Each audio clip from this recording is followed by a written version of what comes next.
Bonjour à tous, salut Cap. Aujourd'hui, nouvelle vidéo. Alors dans cette vidéo, de quoi on va parler?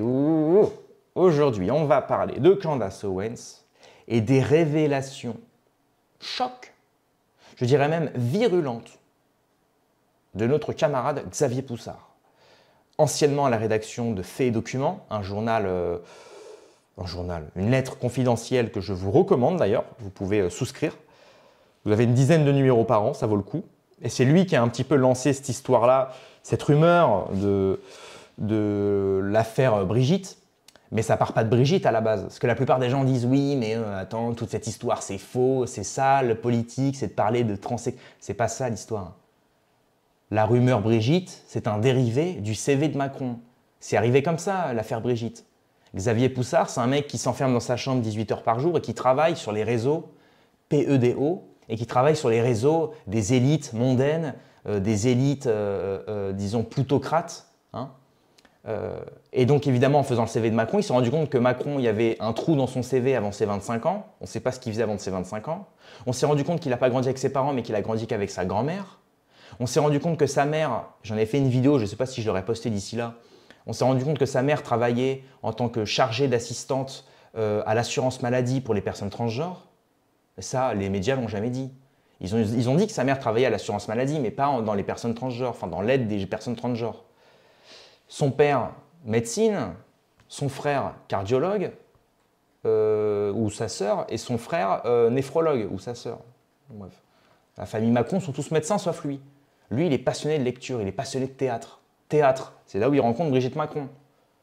À l'époque, il en a 16 et elle en a 40, ou du moins c'est ce que les médias nous ont dit. Et puis quelques années après, on apprend qu'en fait, Macron, il en avait 14, voire 13, et qu'en fait, elle en avait plus de 40.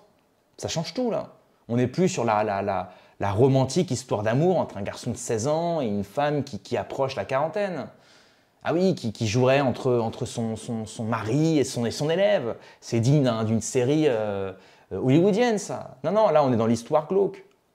On est dans l'histoire glauque d'un vieillard de 45 ans passés qui drague son petit élève de théâtre de 13 ans. Bon, 45 ans, c'est pas vieillard, vous avez compris. Hein, je sais que certains le prennent mal, vous inquiétez pas. Je parle juste pour un gamin de 14 ans, oui, c'est vieillard 45 ans.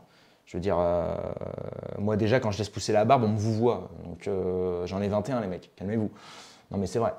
Donc, Xavier Poussard, il n'a pas dit que ça. Parce que dans cette vidéo, on va réagir à l'interview qu'il a donnée à Candace Owens, c'est du très lourd. Pourquoi? Parce que là-dedans, comme le dit Black Blonde TV, que je salue, camarade Black Blonde TV, je salue. Vraiment, je salue. Énorme et explosive révélation de Xavier Poussard de Faits et Doc chez Candace Owens sur l'affaire Macron-Jean-Michel Trogneux, qui dépasse largement le cas du couple présidentiel et surtout qui est beaucoup plus grave que le simple fait que Brigitte Macron soit un homme. Bienvenue dans les réseaux PEDO mondiaux et le chantage organisé. C'est ce que nous dit Candace Owens et Xavier Poussard. On nous dit qu'au-delà de ça, au-delà du simple fait, même si ça fait déjà peur, c'est déjà alarmant, disons, qu'une femme de 40 années sorte avec un homme d'une 16 années, quoi. 15, 14, 16, bon. Au-delà de ça, on se rend compte que ce type-là, qui en avait 14, aujourd'hui, il est président, mais qu'à travers son CV, il est passé par la banque Rothschild. Bref, tout ça, on en a déjà parlé dans des vidéos. Tout ça, on en a déjà parlé. Maintenant, on va encore plus loin. Parce qu'évidemment, comme vous le savez, Candace Owens, elle poste sa petite série Becoming Brigitte sur sa chaîne YouTube. Et donc là-dedans, on a de grosses informations. Alors là, l'extrait que je vous donne, il n'est pas tiré de ça. Mais on a une petite vidéo de 7 minutes qu'on va se regarder. Je vais faire des petites coupures entre-temps. Là, on a Xavier Poussard qui nous parle de Brigitte Macron. Et vous allez voir que dedans, il nous fait des révélations comme quoi que, par exemple, il nous parle des liens étroits entre la famille Macron et la famille Rothschild. Et il nous parle aussi du fait que dès que vous parlez de l'affaire Brigitte Macron et de sa rumeur de transsexualité, on vous accusera d'antisémitisme. Pourquoi? Parce que, évidemment, vous le savez bien, la dynastie Macron est proche des Rothschild. Et comme ils sont proches des Rothschild, les Rothschild sont juifs. Et donc, le fait de critiquer les Rothschild ou de critiquer les Macron parce que Macron aurait été aidé par les Rothschild ferait de vous un antisémite parce que les Rothschild sont juifs. Donc désormais, vous n'avez plus le droit de parler des Rothschild, non pas parce qu'ils font le mal, non pas parce qu'ils vont dans l'inverse du bon sens, parce qu'ils sont immoraux, qu'ils sont non éthiques. Non, vous ne pouvez plus parler des Rothschild parce qu'ils sont juifs. Et si vous les critiquez, vous êtes antisémite. Voilà ce que veut nous faire comprendre l'État profond aujourd'hui. Et c'est d'ailleurs leur moyen de pression. C'est le moyen de pression le plus connu, vous savez, chez les communistes qui traitaient les adversaires justement de fascistes, qui traitaient les adversaires de racistes, qui traitaient les adversaires. Et aujourd'hui, on voit que la gauche qui traite les gens de droite de fachos, les gens de droite traitent les gens de gauche de gauchistes ou de sales gauchos pour empêcher le dialogue. Et tout ça, c'est organisé et orchestré non pas par le peuple. Nous, le peuple, vous allez en manif, les gens de gauche parlent aux gens de droite, les gens de droite parlent aux gens de gauche. Bon, bien que c'est de moins en moins plausible, mais vous verrez que les grosses têtes qu'on met à l'affiche, les Bardella contre les Boyards, non, la réalité c'est qu'ils ne se serrent pas la main ces mecs-là. Et donc le peuple, le mec de gauche qui se dit « Ah bah tiens, Boyard il n'a pas serré la main à Bardella, donc moi je ne vais pas serrer la main à un mec de droite ». Et comme ça permet d'empêcher le dialogue, d'empêcher la réconciliation et surtout d'empêcher le peuple français de se réconcilier contre l'ennemi commun. Et l'ennemi commun, vous savez très bien qui c'est. C'est parti. Believe that they are putting pedophiles in power. And I was very compelled by your investigation into Emmanuel Macron's childhood. Now, the legend holds that he was raised by his grandmother and didn't have a very close relationship with his biological parents. Am I correct in stating that his grandmother worked at a trans clinic at some point, or Emmanuel Macron's family worked at a trans clinic? Can you elaborate on that? First of all, we don't know much about Macron. He grew up with his grandmother, and the house they lived in is now closed. It's very strange. There's no photos that exist of Macron with his parents before the age of 25. What we discovered is that a woman named Françoise Noguès, who was presented as the mother of Emmanuel Macron, was in charge of a medical program for transgender people in France. This information was never in the newspapers, and there are testimonies that we found where transgender people are thanking Françoise Noguès for this program. And the strange point here is, when we researched the life of Jean-Michel Chagnon with Brigitte, we found that they're connected to Emmanuel Macron. All of these elements are very strange, and we must remember that Macron, before he was president, he was a banker at Rothschilds & Co., but he doesn't have the qualifications to be a banker. Yeah. A colleague of his said that it is peculiar that he became the youngest associate. In the report, we see that Brigitte Macron is very close with David de Rothschild, like family. He is the godfather of Macron. And you have to remember that David de Rothschild is the president of the World Jewish Congress. So it's for this reason that whenever anyone brings up Brigitte Macron and pedophilia, they are accused of anti-Semitism. For example, you, Candace, are accused of this. Zoe Sagon, who is a Twitter account who helped me publish this case, was banned after pressure from Jewish organizations. And during a radio show, I gave a list to the owner of a French media outlet, and France called Italy to bring accusations of anti-Semitism. 3 hours ago, a list appeared in a left-leaning paper called Le Monde Diplomatique, and it's an official list that says, Rupert Murdoch, Fox News, you are an anti-Semite. It makes no sense. The question is, why is everyone who pursues this case of Macron being labeled as an anti-Semite? The answer is very simple. It is because David de Rothschild is the godfather of Macron and the president of the World Jewish Congress. Et ça, c'est dingue parce qu'on ne mentionne que très rarement le fait que Macron est comme parrain David de Rothschild. Et là, on comprend tout. On comprend pourquoi il a été à la banque. On comprend pourquoi il s'en est tiré pour 200 000 euros par mois et comment partir de Rothschild pour aller à l'Élysée, enfin pour aller en tant que ministre de l'économie sous Hollande, il s'en tire avec plusieurs millions. On comprend comment il a réussi à vendre et à privatiser certaines grosses affaires. On comprend maintenant. Et maintenant, on comprend, j'ai envie de dire un peu moins, pourquoi les médias n'en parlent pas. Mais d'un côté, pourquoi en parler? C'est vrai. Vous savez, les politiciens, c'est que des acteurs. Macron n'est qu'un acteur. Derrière, il y a les véritables investisseurs, les véritables joueurs, vous savez. Ah bah bien sûr, hein, c'est comme quand vous jouez à un jeu de société au Monopoly avec votre famille. Hein. Les pions, c'est ce qu'il y a sur la table. C'est ce que les pions ne se voient qu'entre eux. Mais vous savez qui y a derrière les pions. Ouais. Bon, c'est une petite métaphore un petit peu marrante, un petit peu rigolo, mais c'est pour vous dire. Les politiciens ne sont que des marionnettes. Derrière, il y a des fonds d'investissement, il y a des grosses mains derrière. N'oubliez pas la phrase que dit Napoléon, hein, la main qui donne est au-dessus de la main qui reçoit. Toujours. La main qui donne est au-dessus de la main qui reçoit. Toujours. Donc Macron, quand il demande de l'argent pour faire subventionner telle chose, quand il demande de l'argent pour... Voilà, c'est tout. Et surtout, j'ai envie de dire quelque chose, c'est même pire. J'ai même envie de dire que maintenant, on comprend aussi la dette en France. Regardez qui détient la dette en France. Qui sont les plus gros investisseurs en France?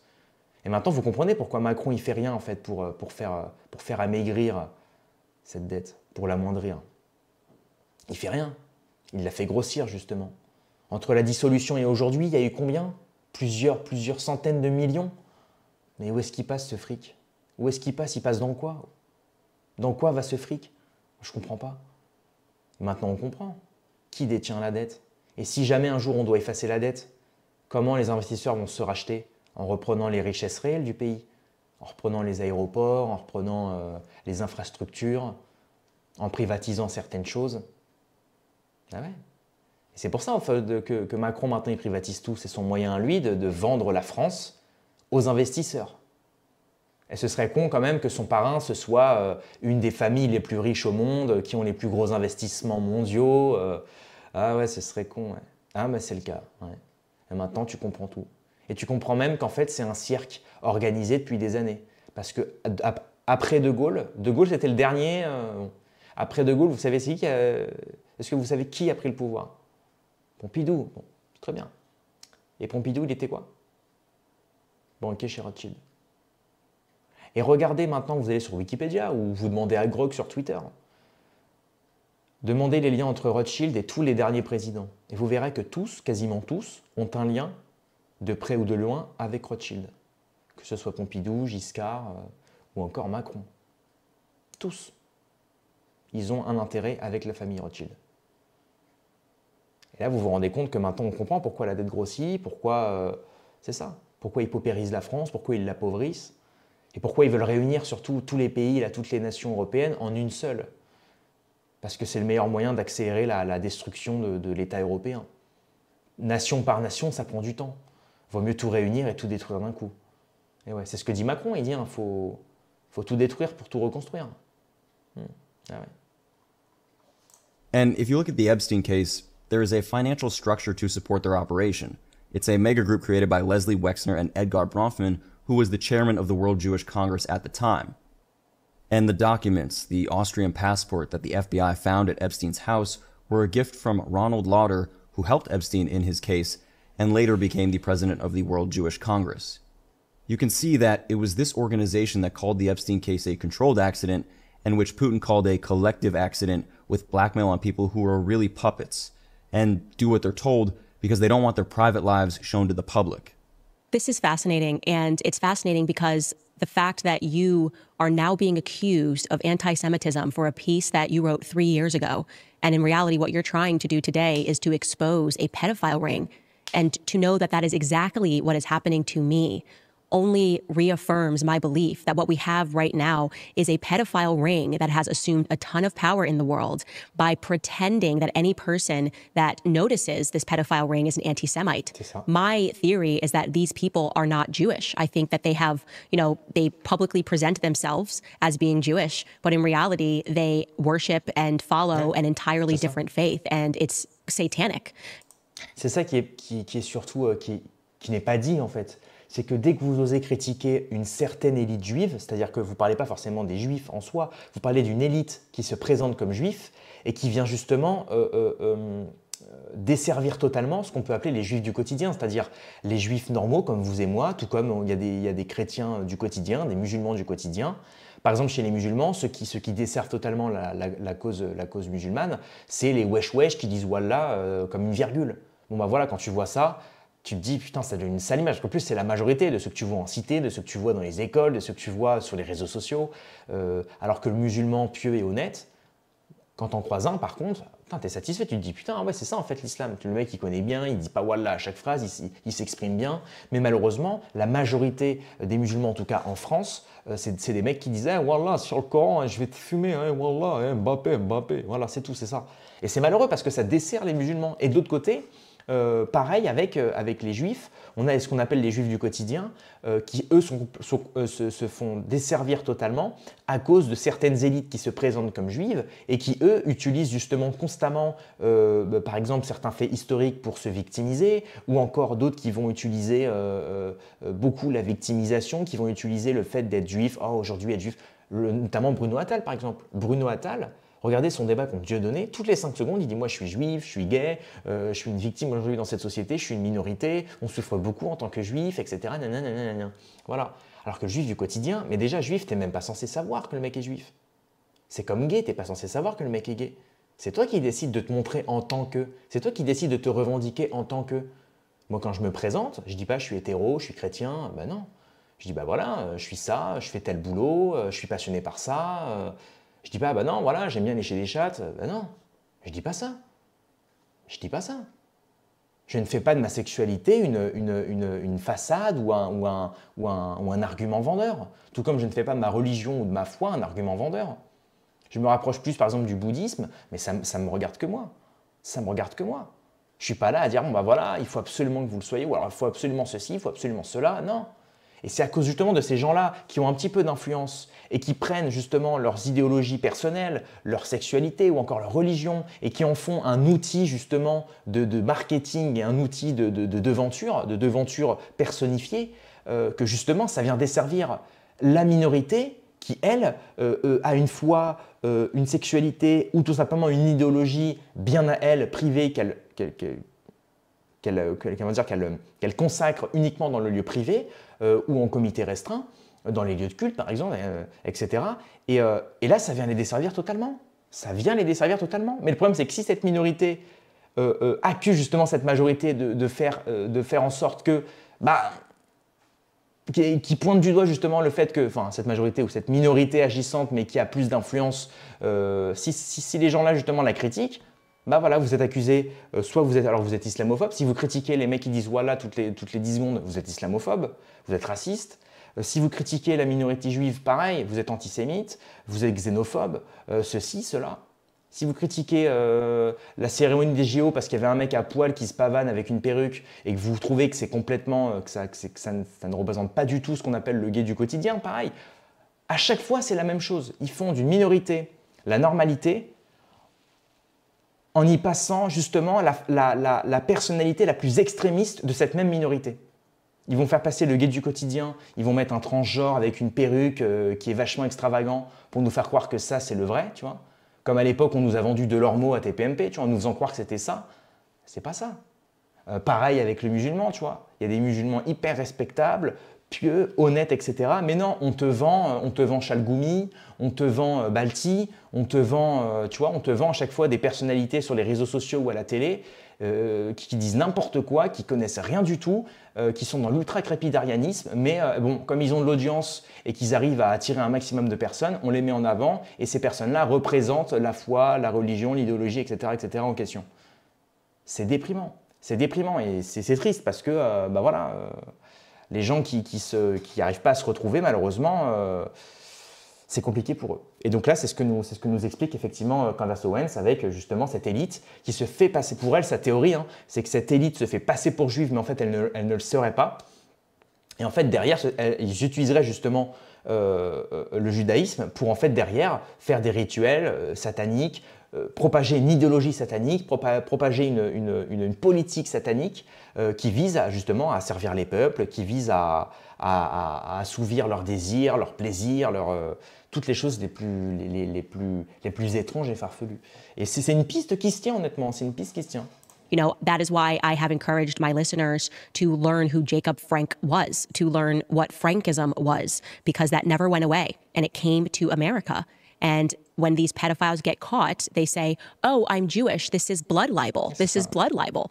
And it's so important for Jewish people to wake up and to understand that this is not blood libel. This is not anti-Semitism. These are demonic, monstrous people that are using Judaism to hide what their actions are. And it just can't be the case that every person that discovers pedophilia is then accused of anti-Semitism by the very powerful media organ.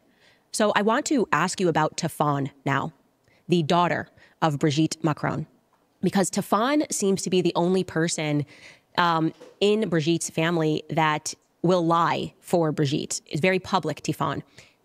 What is the actual relationship between Tafan and Brigitte? Did Brigitte father Tafan? Why is Tafan so involved in trying to convince the public that Brigitte is a woman, when it's so obvious that Brigitte was born a man? First, to finish on this point, you are Catholic, Candace, and you have to remember what is written in the book of Revelations. They say Jewish, but they're not really Jewish. They are a satanic synagogue. So this text is important. Tiffany Osier is the niece of Brigitte. She's the daughter of Brigitte Trogneux, and legally she is the niece of Jean-Michel Trogneux. They didn't change the story, it's just misdirection.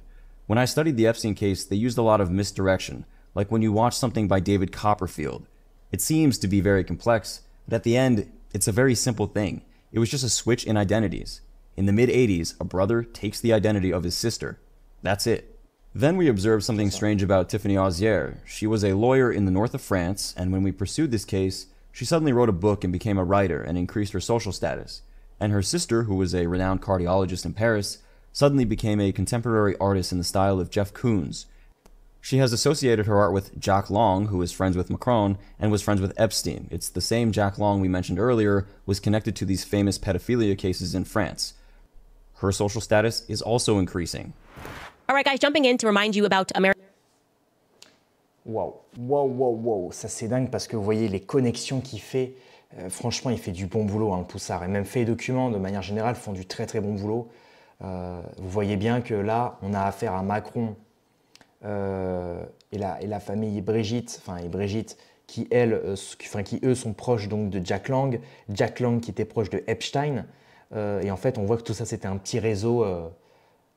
Après, on peut élargir la liste, hein, on peut voir qui y avait. Il y avait aussi Bill Gates sur la liste de Epstein. Il en a parlé récemment, Bill Gates d'ailleurs. Il dit qu'il regrette, qu'il n'était pas si proche que ça, etc. Mais on se rend compte que tous les mecs de la Silicon Valley étaient sur la liste de Epstein.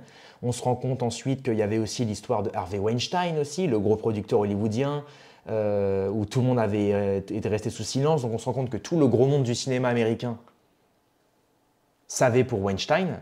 Donc qu'il utilisait sa notoriété pour faire de la promotion canapé bien salace, bien dégueu. On a ensuite Epstein, qui lui était entre Paris et son île, c'était dans les Caraïbes, un truc comme ça. Enfin, de toute façon, lui, il est américain, je crois. Donc pareil, assez louche, parce que sur son CV, Epstein, il était prof, je crois. Il était prof de maths ou un truc comme ça, alors que c'était un raté qui connaissait rien à rien. Et il a réussi à avoir un diplôme de prof hyper dur à avoir. On se rend compte que Macron, il est banquier alors que pareil, il n'a aucun diplôme, il était destiné à écrire des bouquins. Et on se rend compte que maintenant, il a comme parrain David de Rothschild. Brigitte qui sort avec un ancien banquier. Son ex-mari, on n'a aucune interview de lui. Il n'a jamais voulu donner d'interview. On n'a aucune photo. La seule photo qu'il y a avec Brigitte, ce serait une photo pendant leur mariage avec André et Brigitte. Mais en fait, ce serait une fausse photo qui a été manipulée et qu'en fait, ce serait la photo d'une autre personne de la famille. Enfin, on a énormément d'infos. Il faut savoir prendre le vrai du faux. Il faut savoir décortiquer ce qu'il y a à décortiquer, prendre ce qu'il y a d'intéressant et lâcher ce qu'il y a d'inintéressant. Mais pour le moment, dans cette vidéo, ce qui est le plus important à retenir, sachez-le, c'est que Macron a comme parrain David de Rothschild, que la famille Rothschild a une implication dans l'ascension du pouvoir de Macron, qu'aujourd'hui, ce n'est pas étonnant que dans les fonds d'investissement et dans les investissements et dans la dette, il y ait des grosses puissances qui sont proches de Macron et que Macron ne sert pas les intérêts de la France, mais sert les intérêts de ses investisseurs. Et donc, il ne veut pas rembourser la dette, mais qu'il veut simplement la faire grossir pour que justement les banquiers puissent continuer de s'enrichir et de faire marcher de faire grossir leur marché spéculatif. Et de l'autre côté, on se rend compte que Brigitte, en réalité, elle a des liens étroits aussi avec le monde de la finance et qu'elle n'y est pas pour rien dans l'ascension de Macron. Et derrière, il y a aussi la question de Jacques Attali, proche aussi de Jack Lang, Epstein, le monde américain, toutes les élites américaines du monde d'Hollywood, etc., de la Silicon Valley avec Bill Gates. Et on se rend compte que de un, ce monde est petit, mais surtout, c'est inquiétant. Parce que si on a affaire vraiment à un réseau PEDO, un réseau pédo, je vais dire le mot, il n'y aurait peut-être pas que Macron là-dedans. Il y a tout son cercle proche que je viens de citer. Et là, ça voudrait dire qu'on est vraiment gouverné partout, dans tous les gros milieux, par des pédos. Que ce soit en chef d'État, que ce soit dans l'économie, que ce soit dans le monde informatique de la tech, que ce soit dans le monde du magazine, du journalisme, parce qu'ils se couvrent tous entre eux. Et là, ce serait très très gros. Bien évidemment, je n'affirme rien. Moi, je ne fais que relayer l'actualité. Et de toute manière, voilà, il faut il faut bien plus d'informations pour affirmer ça. Mais en tout cas, en tant qu'humble relayeur d'actualité, j'avoue que heureusement qu'en fin de journée, j'éteins l'ordi et je me pose et que je pose mon cerveau parce que franchement, Poussard, il a du courage. Parce qu'il a du courage de 1, parce que je crois que lui, il subit de grosses pressions de son côté. Hein. Bon, là, il est plus chez FED pour d'autres raisons, mais je crois qu'il a eu des perquisitions, des contrôles fiscaux, etc. Hein, pas que ça. Mais de l'autre côté, se plonger dans les réseaux pédos, comme l'a fait aussi Karl Zero, franchement, il faut du courage. Parce que pour voir tout ça, surtout quand l'imaginaire, il ne faut pas laisser l'imaginaire travailler. Quand on laisse son imagination travailler, c'est pas bon. C'est pour ça qu'il faut les gens qui luttent, qui sont dans la lutte anti-pédo, il faut des gens très rationnels. Parce que dès qu'on a des gens un petit peu trop dans l'imagination et dans la fantaisie, ça part très vite dans le rocambolesque et ça fait surtout des accusations de partout et d'ailleurs. Et en fait, on n'arrive à rien de concret. Alors que là, avec Poussard, un mec très rationnel, on arrive à du concret. Avec un mec comme Karl Zero, on arrive à du concret.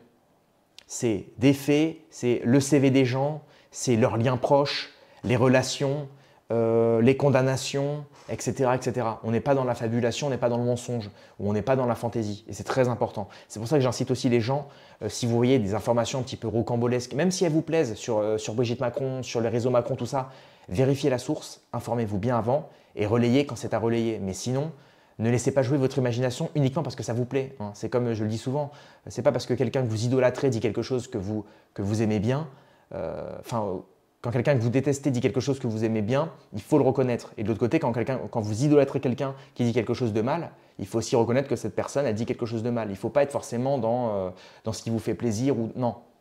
Il faut être dans la recherche de la vérité, dans l'honnêteté, dans le bon sens, dans le vrai, dans l'éthique. Et c'est comme ça qu'on gagnera surtout. C'est comme ça qu'on gagnera. On gagnera en relayant le vrai, en combattant le mal par le bien, en combattant l'injustice par la justice, l'incultisme par le logos. C'est tout. Vous le savez très très bien. Bref. J'ai fait un paquet de vidéos en ce moment sur Brigitte Macron, sur les réseaux Macron, sur les réseaux pédos. Donc, si vous en voulez plus, abonnez-vous à cette chaîne, mettez un like. N'oubliez pas que vous avez l'abonnement payant juste ici. Voilà, pour ceux qui veulent soutenir mon travail et me permettre d'avoir un petit dû. Mais surtout, c'est pour ceux qui s'abonnent. Voilà, comme je vous l'ai dit, vous avez vos pseudos et vos noms ici. Et puis, je vais essayer bientôt de créer un forum où il y aura tous les membres payants, on pourra discuter entre nous et vous pourrez me proposer des sujets d'actu qu'on va traiter en vidéo et en live prochainement. Ça va être génial, donc abonnez-vous. Et puis voilà, hein, vous avez juste à appuyer sur le bouton « Rejoindre » en bas de cette vidéo. Et puis pour les autres, ceux qui n'ont pas les moyens, mettez un petit commentaire, un petit like, un petit abonnement, ça fait toujours plaisir. Allez, rendez-vous dans quelques heures demain pour une prochaine vidéo. Paix et amour sur mes amis et mes ennemis, et surtout sur mes ennemis.